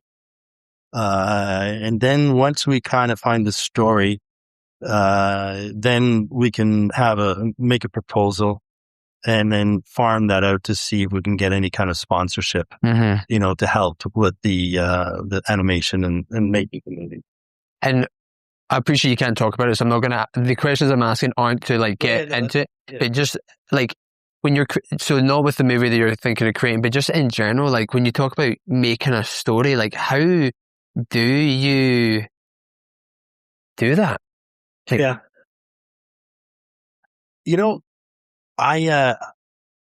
I did some filming for Wild TV. It's a hunting show, and that is something that was quite challenging for me because first of all, I totally disagree with trophy hunting and stuff like that. I do hunt, but I only hunt elk or moose or deer, and it's just for food. It's not about trophies, and so that was a challenge for myself because I'm in now a venue where there's a lot of people talking about trophy hunting, and you're there filming them, let's say on a elk hunt, and they're talking about killing bears and stuff like that. And I'm just like, just shut up, Andy, don't get involved. You're just a film. But what it did do for me was just like, okay, I've seen hunting films and they're boring as shit. So how do I make this interesting? Let's do something for you, Andy. How can you make that character interesting? Mm-hmm. And that was the fun part for me. It was getting the person, whoever was hosting the show, to get them to come out and learn their character and push their characters and stuff like that. And sometimes it worked well. Other times you couldn't get anything from them. I just want to kill, you know. You're just like, we're trying to make a film here that people might be entertained, you know. Again, the type of audience that you're making the film for is a different mindset than others might have. So it might not be too hard to make something that they're interested in. But that's the part that I love. It's like, I love trying to find that story of that person, you know, or the subject, whatever. Do you think it's made you, sounds like you're having to like dig deeper than just the surface level? This is a cool shot. You're like, why would people, or like a person, you know, like someone from the outside may just look like a cool person, but you have to like purposely dig deeper into them to be like, what is it about them specifically that would engage people? Yeah. Have you? Yeah, I mean, first of all, you have to know, you have to understand your audience. Try and understand your audience, you know, because if you're making a film for Hollywood, or you're making a film for, let's say, you know, a hunting show or a documentary, your audiences are completely different. So that's the one thing that, you know, you have to kind of learn is who your audience is. And then you have to then find the character and what's interesting in the character, you know, and would the audience be interested in that about the character, that particular thing, or is it something different that might make the audience be more like, oh wow, that's interesting. So yeah, no, it's fun trying to find all that. Yeah, I think there's certain things with, you know, some movies are just like action movies. You know, like I think that just like to think of a franchise would be Guardians of the Galaxy, you know, Fast and Furious. Like these are all, there's no that much depth to these movies. They're usually just like cool action. Yeah. And I think once you appreciate that, you can enjoy it. Yeah. Because it's not a movie that like just say that, like say an Interstellar or Inception or something where there's like so many more layers to it. And you kind of come out of the movie thinking more about themes and stuff in it than you would. Like I think there's a place for both of them. Oh, 100%. Yeah. 100%. And again, you know, you're making a film for what audience, right? Some people, like, I enjoy sometimes watching, you know, like a James Bond movie, for instance. There's really not much depth to the James Bond movies, you know, but it's entertaining. And so it's nice to allow your mind to just go and be entertained, right? As compared to some films that are very thought-provoking, and that you walk out of there and you're just like, holy shit, you know, that was gut-wrenching. It's just like, huh, do I feel good? No, right? But you're creating an emotion for the audience to feel. And do you ever feel like you look through your regular life with your film lens, like with your film mind? No. No, it's interesting, eh? Yeah, no, that's a good question. No, I don't. No, I can't say I do. Saying this with me now, obviously doing this podcast, like I will actively try, and when I'm talking to people, pay like way more attention than I did before. And it wasn't that I wasn't paying attention before, but now when I'm talking to people, I'm not just being like, oh yeah, like just asking them like kind of like surface level questions, even if it is just that kind of interaction. I do try and sometimes be like, I'll see if I ask them this, like what would they say, and just see, and not in an exploitative way, but also because I want to get to, like, it's similar to your films, like you want to get to like a kind of deeper idea. Like I think personally for me, I'm like that anyways. Right. Okay. Right. So maybe that's what my answer was, like, no, I don't. When listening to what you were saying, it's like, yeah, I'd probably do that to my friends actually without even thinking, but that's just who I am. Yeah. I think that's something that I'm learning, because I think obviously starting a podcast, I always thought I was like good at talking to people, but I think there's a difference between just like being able to hold a conversation and being able to have like a meaningful conversation. And that's perhaps what I've been learning as a consequence of doing this. Yeah. You know, I would notice that to people and I'd be like, I didn't really actually, they're like super nice interaction, but I was like, I didn't actually really get to know them. We just kind of shot the shit about sports or wherever it came on. Yeah, I mean, it's all learning. Mm-hmm. Like the amount of learning that I did on Spindrift, having, Ivan as the mentor, was massive. Like it was like just an upward trajectory the whole time, and then speaking to people, as to how to market it and how to, the whole, what's the word I'm looking for? Experience. It's made me better at what I do. Yeah. And when you having spent so much time in Spindrift and just known Barry in general, I mean, you probably know him. I mean, you're really close with him, so you obviously know him really well. If Barry's was to never climb again, like, what do you think has been the most defining thing about him as someone who knows him personally? Well, I mean, climbing is what defined him. Yeah. But I also know fatherhood is also what defines him to this day as well. Yeah. Yeah, and the few interactions I've had with him, it's like fatherhood seems to, clearly, evidently is high on his... Oh, yeah. You talk to Barry about, fatherhood and stuff like that, he'll start crying. Sorry, Barry. Yeah. But it's true, yeah. Yeah, you could definitely... Yeah, as I say, and the few times I've met him, it's clearly evident. But, I don't know, it's weird. As I'm 60 now, and I was ice climbing with my buddy Jason and Barry, and I took the lead on this pitch, and it was very thin ice. And, I went up, and I was just like, no, man, I'm going to fall through this. This is not good. I can't put any protection. So I came down, tried another way. No, that didn't work.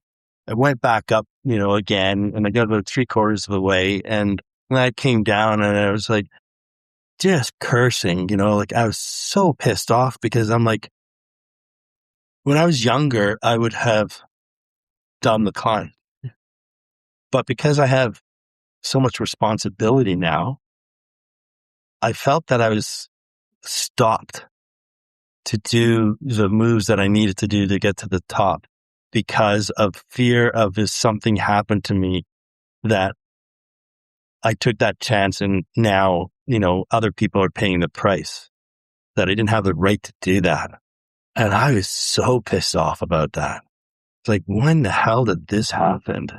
And I was just like, wow. And of course then Barry's like, here, hand me the gear. So he goes and he gets to the top, and you follow his line, and you realize the skill set that he has in climbing because of all his experience. I got to the top, and I was just like, holy shit. Like I didn't see that line, and I was so impressed that he was able to do that. But then I realized, you're climbing with one of the world's best. Of course, they're going to see stuff that you don't know, because you're not like that.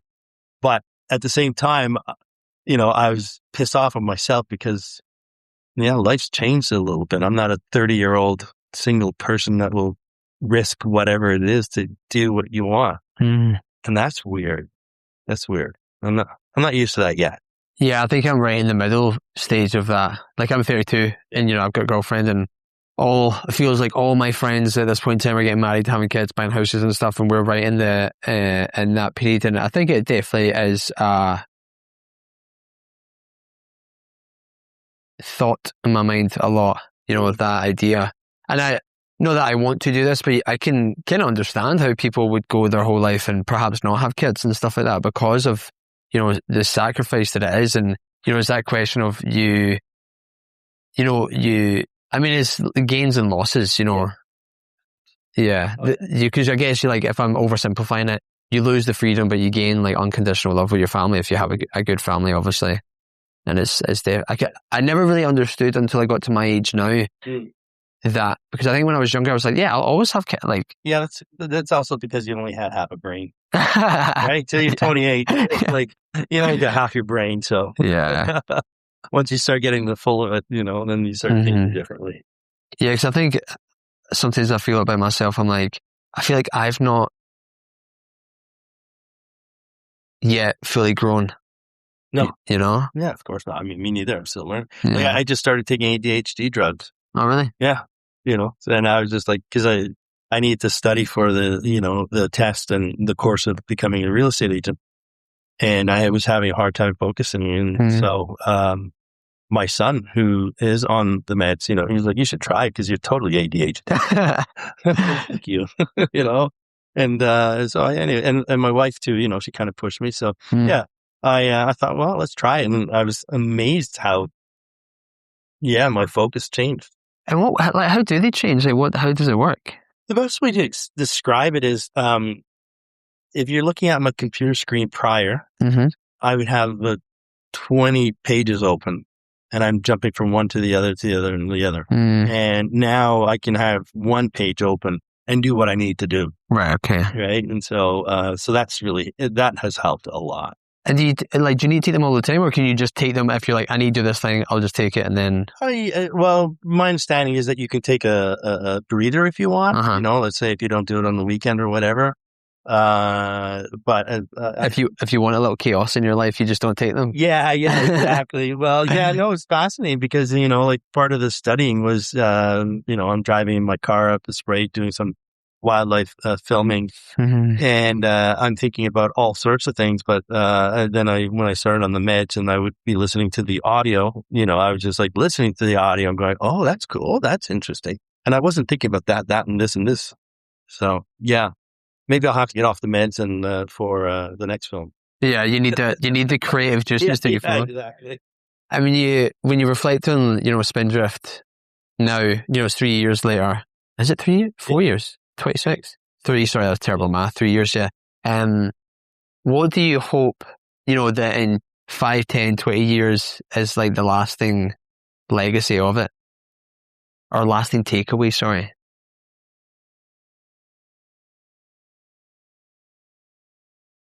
That's a good question. I hope that people will find that Ivan and I did justice to Barry's story. That's the biggest. And I mean, one of the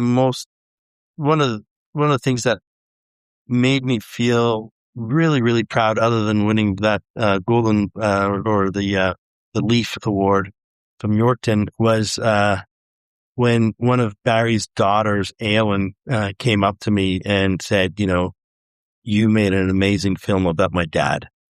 And I was just like, you know what? I don't care what other people think now. I couldn't give a fuck.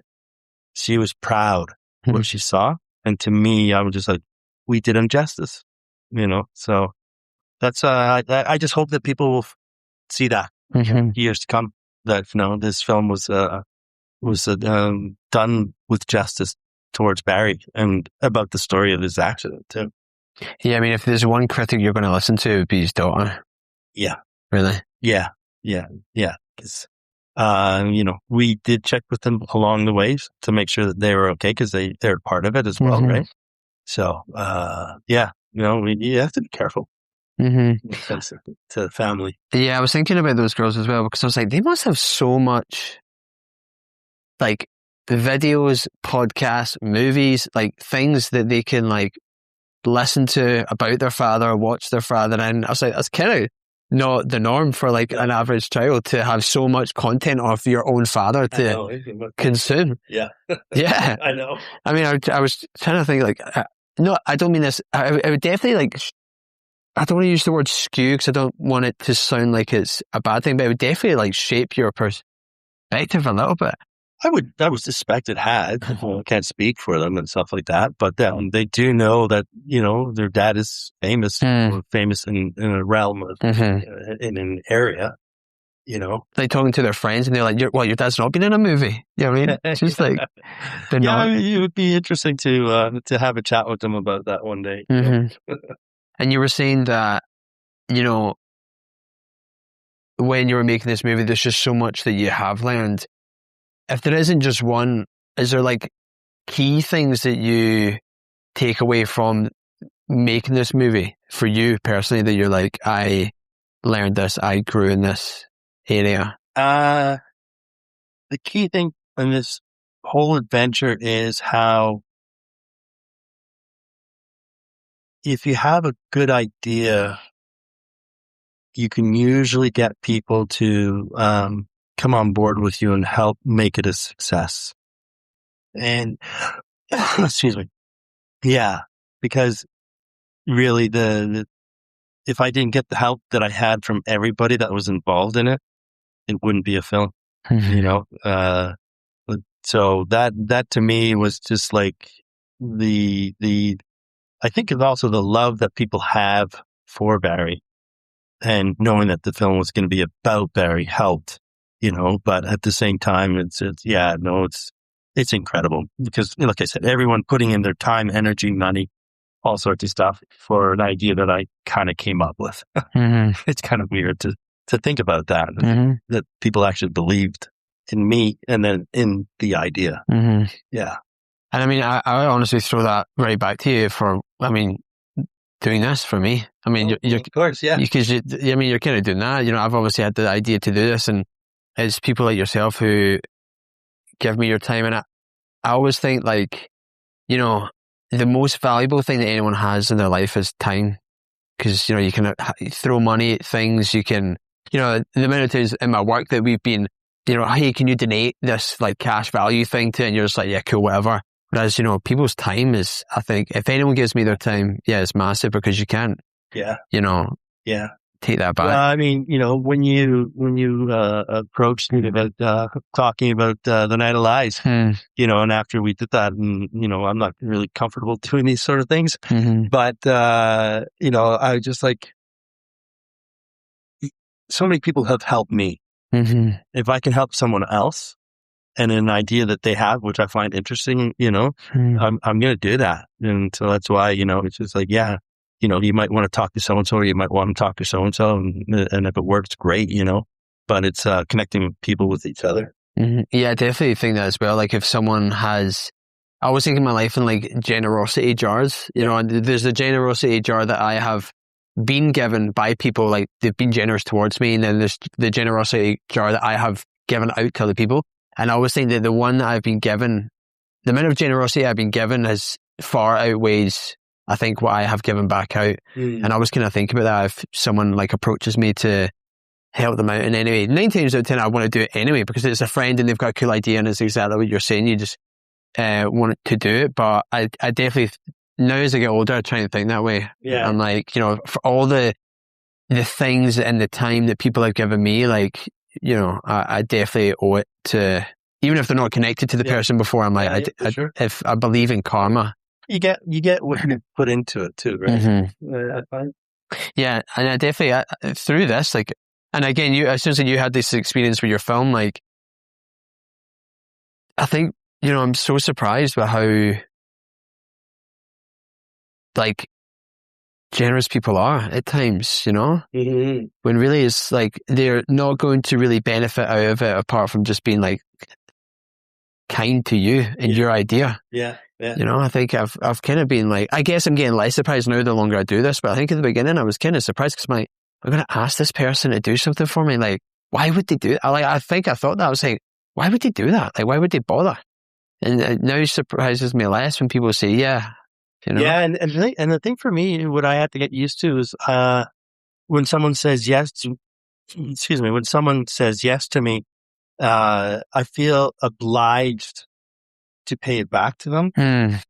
But I soon learned that you can never pay back everything that is given to you. And so they give it to you out of the kindness of their heart. And you don't have to feel a need to give it back to them per se, but you may end up giving it to someone else. And it's like paying it forward. And so that took me a little while to understand and learn, you know, that you didn't have to give back to that same person that gave you. Yeah. Are you like a big, do you believe in like karma? Not believe in it, but do you think of karma? Like that kind of idea? No, not really. No. I mean, I know like people will say, you know, like if you do something nice that, you know, to another person, that you're going to get someone that will do something nice to you as well. I don't look at it that way because, yeah, my upbringing, I saw a lot of negativity as well. So, no, I don't go with I don't go with karma. Mm-hmm. I go more of character. And if you're that character and you want to be able to do that to help someone else, that's awesome. Mm-hmm. Yeah. Yeah, I think it's definitely something that I have had to learn as I've got older. I think I was the same as you. I think I saw quite a lot of negativity just in certain situations when I was younger, and it definitely has formed like a certain way of thinking that I have. Mm-hmm. And as I've got older, and just in this topic of conversation, people being super generous, I think it surprises me because I've perhaps had this skewed negative bias towards a certain way that people act. And as I've got older and I've realized that is not necessarily the case, like I think that's perhaps why it surprises me. And I'm now trying to be more of a positive, thinker in that regard. Oh yeah, I see that. Like back when I was living in Montreal, and I was married to another woman, they had a family business and there were ties to the mob and stuff like that. And I was a collection agent, and so I saw a lot of other, did some things that probably shouldn't have done and stuff like that. Not by beating anybody or anything like that, but just stuff that was dodgy. And I remember when I came out here, after I left that life, when I started my painting business, and I said, I'm never going to ask a person for the money up front. I'm always going to say, pay me at the end of the job. And if you're happy with it, pay me what we agreed to. And if you're not, fine. Off I go. Mm-hmm. So, it's funny how that, I don't know where that came from, but you change, right? Mm-hmm. Yeah. Yeah, I mean, definitely if you had ties to the mob, I would assume you would see a lot of negativity. It was the fringes of it. But. Yeah. Yeah, because I think it's certainly like the environments that you find yourself in, I think at a younger age, I mean, it makes total sense that they shape a large part of how you then perceive the world and think. Yeah. I heard something that's like, your eyes aren't just viewers, they're projectors of what you think the world is. Yeah. Yeah.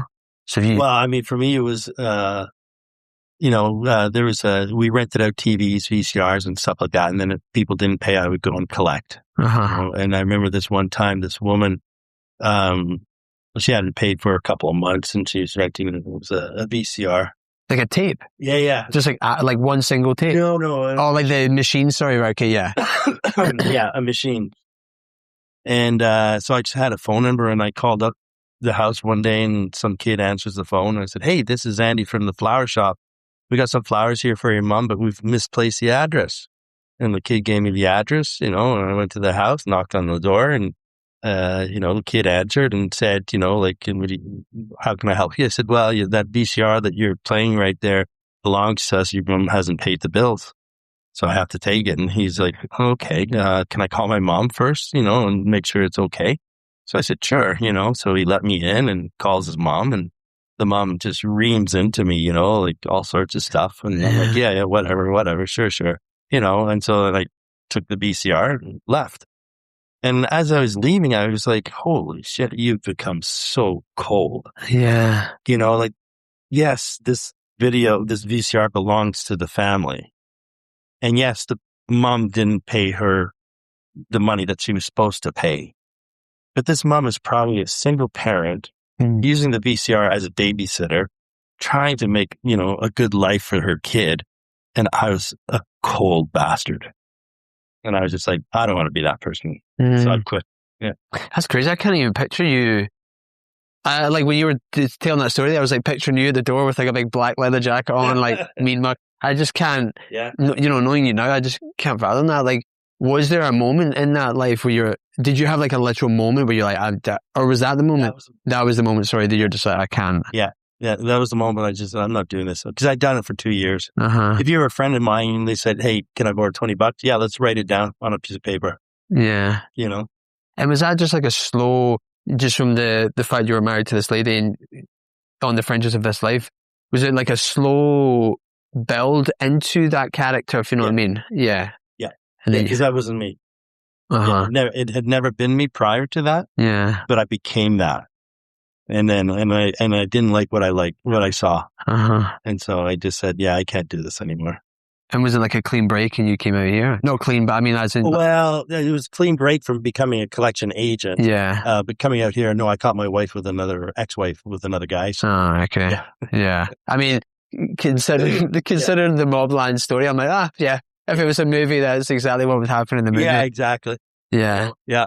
And then I was, and they had millions of dollars and stuff like that. And, so yeah, the father kind of just said, look, because I was thinking of taking them to court and stuff like that. And Yeah. he's like, look, your family, your grandparents and their friends and their friends, they don't have enough money to fight us in court. Yeah. You signed this prenup. Here's $5,000. Leave. Mm-hmm. So I'm like, okay. Yeah. I guess at that point, it's like, I'm going to give a much insignificant example of this, which was, I remember I had a flight, and in Europe, flights are super cheap, right? Like crazy expensive, crazy cheap. Mm. So I think it was like I had like £125 flight that got cancelled on me, right? By Ryanair. And anyway, I chased them down for a year, just to make this story really short, for a whole year. And I mean, I honestly hounded them for a year, because they'd try and do this and try and do that and say this and say that. And see, by the time that the year came, I looked back at it and I was like, for the amount of time and energy and emotional stress that I had put into this, I was like, at the end of it wasn't even worth the money that I got. Yeah. And why? Why was it? Why? No, why do you think that you did that?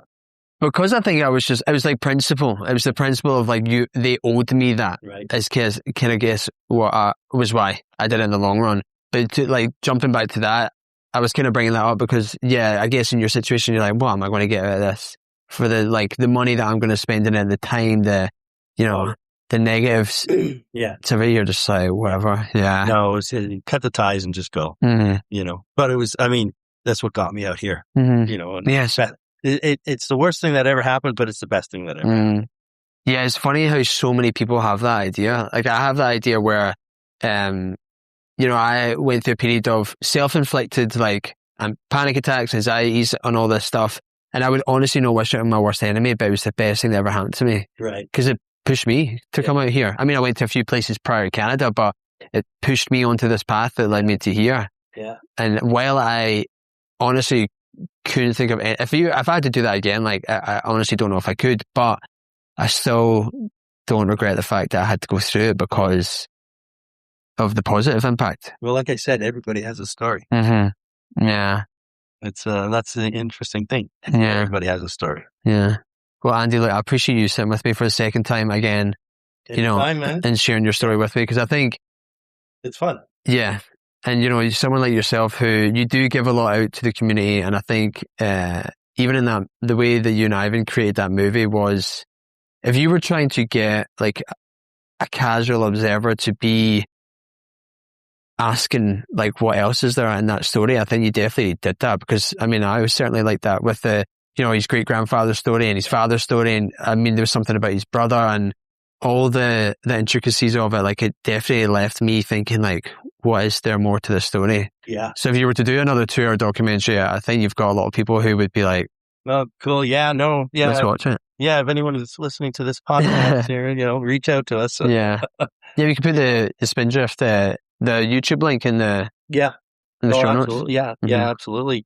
Yeah. Because, one of the interesting things that we didn't really touch on that much with this here is about Barry and fatherhood. Mm-hmm. Because he grew up without a father, a male figure, and he's become a phenomenal father.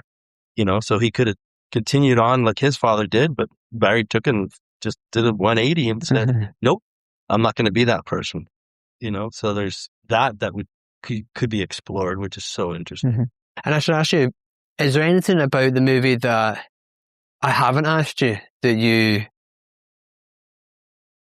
would like to talk about? Like a perspective that you have on it, say, or? No, not necessarily, because your questions have been interesting and intriguing for me. If I were to say anything for anybody that's making a film or doing something to that aspect, whether it's making music or whatever it is, I heard no so many times, and if I hear no, I'm like, okay, you're not the person that I need to talk to. Let me speak to someone else. Mm-hmm. And I think that's the thing that helped we'll